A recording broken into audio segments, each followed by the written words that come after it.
हमने साले सवाब का जो मफहूम बना लिया है वो बड़ा गड़बड़ है। अगर तो किसी के पास बहुत ज़्यादा पैसे होते हैं तो वो साले सवाब की महफिल वैसे ही एक सियासी इज्तिमा बन जाती है, और जो आम लोग हैं उनका ज़ोर कहीं नहीं चलता, तो चलो मस्जिद में तो चलता ही है ना। वो आके कहते हैं मौलवी साहब को कि बच्चे भेज दें और पूरा कुरान पाक पढ़ाना है हमने। भाई नबी पाक अलैहिस्सलाम ने तो फरमाया जितनी देर दिल जमे उतनी देर पढ़ो, आपने क्यों पाबंद किया पूरा पढ़ने का? और फिर अल्लाह तबारक व तआला अगर माफ़ फरमाने पे आए, वो तो पुत्र बिस्मिल्लाह भी पढ़े तो अल्लाह बाप को माफ़ फरमा देता है। शर्त यह है कि खुलूस हो, वहाँ तो मेयार देखा जाता है, मिकदार थोड़ी देखी जाए। तो इसाले सवाब तो ये है कि आप ज़रूरत देखें किस चीज़ की है। हमारे यहाँ मनों के हिसाब से खाने पक जाते हैं, बड़ी बड़ी लंबी दावतें होती हैं, बड़ा कुछ होता है, लेकिन जो ज़रूरत होती है ज़रूरत को हम नहीं देखते।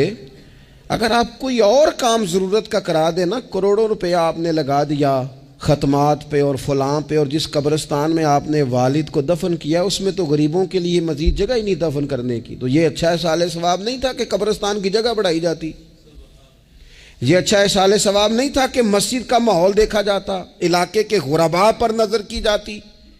वो लोग जो बेचारे कर्ज के नीचे आके पूरी तरह दब गए हैं, नफसियाती मरीज हो गए, उन गरीबों को देखा जाता? ये साले सवाब नहीं था? आप देखिए हज़रत साद रज़ी अल्लाह ताला अन्हु ने हुजूर की बारगाह में अर्ज़ की, या रसूल अल्लाह सल्लल्लाहु ताला अलैहि वसल्लम, मेरी माँ एक ग़ुलाम आज़ाद करना चाहती थी, अगर मैं उनकी तरफ से वो ग़ुलाम आज़ाद कर दूँ। मोता इमाम मालिक में रवायत मौजूद है, अब ग़ुलाम आज़ाद जब आप कर देते थे ना, आजकल तो ग़ुलाम बिकते नहीं, लेकिन एक किस्म ग़ुलामी की आज भी है, बता दूँ आपको। वो जो बंदा एडवांस नहीं ले लेता बेचारा 4 लाख रुपया, फिर उसको तनख्वाह भी पूरी नहीं मिलती, फिर उसकी जान भी नहीं छूटती, वो कहीं और जा भी नहीं सकता। भाई आप एडवांस देंगे किसी को, उसको खरीद तो नहीं ना लेंगे, उसकी मजबूरी तो नहीं ना खरीदेंगे, अल्लाह को नाराज तो नहीं ना कर लेंगे। आप एडवांस दें लेकिन फिर उसे तनख्वाह भी तो उतनी दें जितनी मुआशरे में रूटीन से होती है। या रसूलल्लाह अगर मैं गुलाम आज़ाद कर दूं अपनी माँ की तरफ से, चल तू भी किसी को एडवांस माफ कर दे माँ बाप की तरफ से, चल तू भी किसी को छोड़ दे कर्जा माँ बाप की तरफ से, छोड़ दे, कुछ नहीं होता।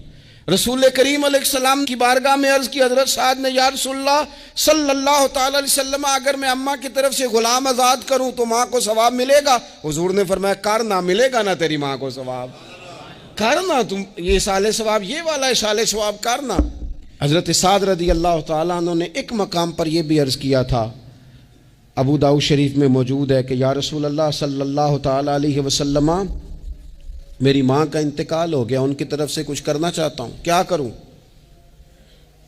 मैं आपसे अर्ज करता हूँ ना, तनकीद करना तो आसान काम है, तो बनाए ना किसी मदरसे में कमरा जहाँ तालिब इल्म पढ़े, वालिदैन की तरफ से बनाएं।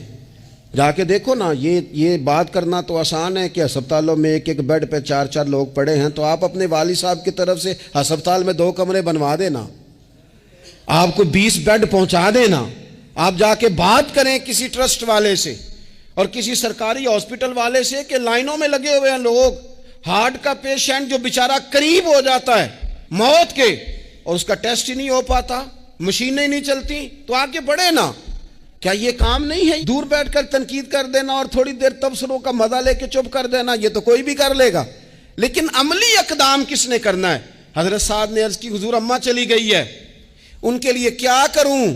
तो शारहीन हदीस कहते हैं शायद मीठे पानी के कुओं की बाज़ जगहों पे कमी थी, करीम ने फरमाया पानी का इसाले सवाब कर। हजरत साद ने अम्मा की तरफ से पूरा कुआं खुदवाया और हुजूर ने नाम रखा, फरमाया ये साद की माँ के नाम का कुआं है, तो कर दे अम्मा जी के नाम पर कोई खैर का काम। अगर और कुछ ना हो सके तो अगर गली हमने तंग कर दिया ना, तो अब्बा जी की तरफ से वो कुशादा कर दे, उसका भी सवाब होगा इंशाल्लाह। 4 फीट जगह छोड़ दें ताकि लोगों को आने जाने में आसानी हो। जहां जहां आप लोगों के लिए खैर करेंगे उस पर अल्लाह अजर अता करे।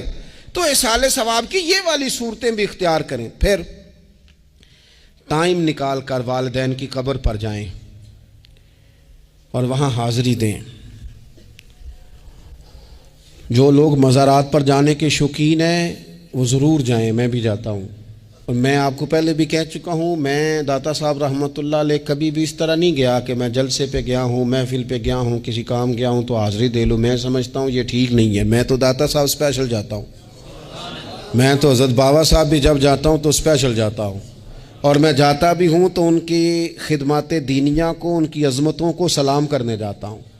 मैं तो फ़यूज़ात रूहानिया के लिए जाता हूँ, एज़ ए ख़ास जाता हूँ, हाज़िरी देता हूँ। ये बड़ा कमाल बात है। लेकिन आपको एक बात अर्ज़ करूँ, ये अल्लाह वालों के मज़ारात हैं, इन पर ज़रूर जाना चाहिए। लेकिन एक बात याद रखना, हर बेटे के लिए उसके बाप की कब्र मज़ार है, हर बेटे के लिए उसकी माँ की कब्र मज़ार है। इस पर भी हाज़िरी दो। हाज़िरी का मिजाज बनाओ।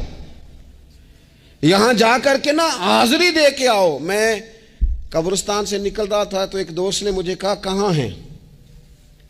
मैंने कहा, मैं अपने वाली साहब की कब्र पे हाज़िरी दे के आ रहा हूँ। कहने लगे, उनका मज़ार कहाँ है? मैंने कहा, वो आपके लिए तो कोई रवायती मज़ार नहीं है, वो मेरे लिए मज़ार है, क्योंकि मेरे वालिद है ना, वो राज़ी होंगे तो रब राज़ी होगा। वालिदा के लिए नबी पाक ने फरमाया उसके पैरों के नीचे जन्नत है, तो जिसके पैरों के नीचे तेरी जन्नत है, बताओ उसकी कब्र तेरे लिए मज़ार नहीं? उसकी कब्र तेरे लिए बाइसे फ़यूज़ व बरक़ात नहीं?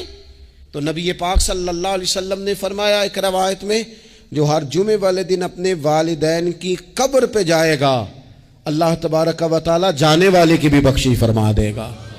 थोड़ा सा ना मखसूस सा टाइम निकालें, कुछ थोड़ा सा इरादा करें, हाज़िरी का प्रोग्राम बनाएं।